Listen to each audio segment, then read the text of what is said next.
মজা বলো মজা এই যে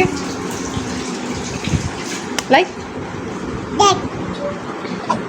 মোমো আমাদের সবারই পছন্দের একটা স্ট্রিট ফুড খাবার, যেটা আমরা কম বেশি সবাই ছোট থেকে বড় অনেক পছন্দ করে খাই। আজকে আমি আপনাদের সাথে শেয়ার করব ঘরে থাকা কিছু অল্প উপকরণ দিয়ে কিভাবে আমরা খুব সহজে ঘরে বসে মোমো তৈরি করে ফেলতে পারি। মোমোস লাভারদের জন্য এই ভিডিওটা অনেক বেশি হেল্পফুল হতে চলেছে, সো স্কিপ না করে পুরো ভিডিওটা দেখার অনুরোধ রইল।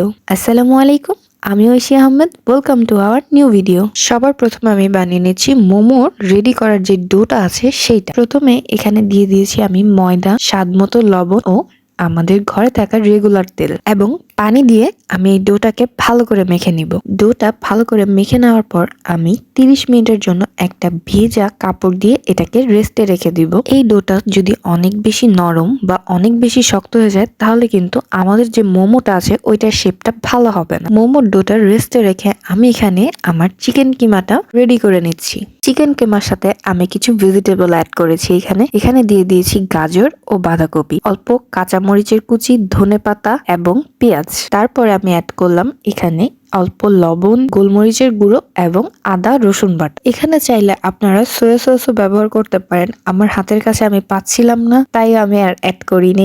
এখানে থাকা প্রত্যেকটা উপকরণ আমি চিকেনের সাথে ভালো করে মিক্সড করে নিচ্ছি। চিকেনের এই কিমাটার মধ্যে আমি সামান্য একটু ভিনেগারও অ্যাড করেছিলাম, যেটার ক্লিপ মেবি আমি এখানে অ্যাড করতে ভুলে গিয়েছি বা নেইনি, এরকমও হতে পারে। তারপরে আমরা চলে যাচ্ছি মোমোটা রেডি করতে। আপনারা নিজেরাই দেখতে পাচ্ছেন ডোটা কত বেশি সফট ছিল। আমি ডোয়ের উপর থেকে কাপড়টা সরিয়ে ভালো করে আবারও মেখে নিয়েছি। তারপর ডোটার থেকে আমি ছোট ছোট করে লেচি কেটে নিলাম। তারপরে আমি মোমোর এই ডোগুলোকে একে একে বেলে নিচ্ছি। মোমোর এই ডোগুলোকে একটু পাতলা করে ও গোল গোল করে আমি বেলে নিচ্ছি।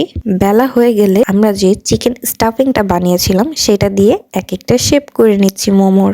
আপনারা নিজেদের মন মতো সাইজ ও শেপ দিয়ে নিতে পারবেন। এখানে আমি মোমোগুলো আমার নিজের পছন্দ মতো এক একটা সাইজ ও এক একটা শেপ দিয়ে নিয়েছি। এখানে আমার মোমোর ডোটা পারফেক্ট হয়। স্টিম করার পরে এত বেশি জুসি ও সফট ছিল মোমোগুলো এবং খেতে অনেক বেশি মজাদার ছিল। এখানে স্টিম করার পরে মোমোগুলো এত বেশি সফট ছিল, আমি একটা মোমো আপনাদের হাত দিয়ে ভেঙে এবং একটা বড় সাইজের মোমো আমি হাত দিয়ে কেটে দেখিয়ে দিলাম। আজকের ভিডিওটা এই পর্যন্তই। এই ভিডিওটা যদি আপনাদের কাছে ভালো লেগে থাকে তাহলে অবশ্যই আমার চ্যানেলটাকে সাবস্ক্রাইব করে দিবেন এবং একটি লাইক ও কমেন্ট করে ফ্যামিলি ও ফ্রেন্ডসদের সাথে ভিডিওটা শেয়ার করে দিতে পারেন। মজা বলো মজা এই যে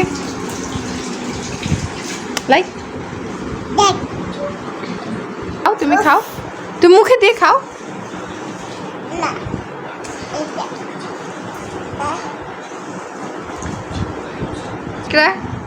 ইকরা কেমন?